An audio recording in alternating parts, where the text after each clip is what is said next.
odnos do vlade pokaže nekaj po teh številkah, in sicer vlada je dala 10-krat manj amandmajev na predloge zakonov, to se pravi, je vendarle bolj premišljeno podajala zakonske predloge, da jih ni bilo potrebno z njihove strani toliko amandmirati.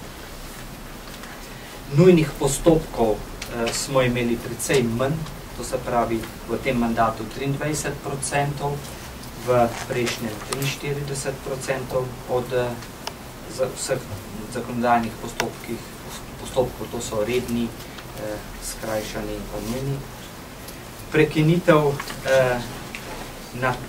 zaradi odsotnosti oziroma nepravočasnega prihoda predstavnika vlade je bilo 24, teh prekinitev ne morem primerjati s prejšnjim mandatom. Interpelacije je bilo enako, približno 3 sedaj, 4 v prejšnjem mandatu.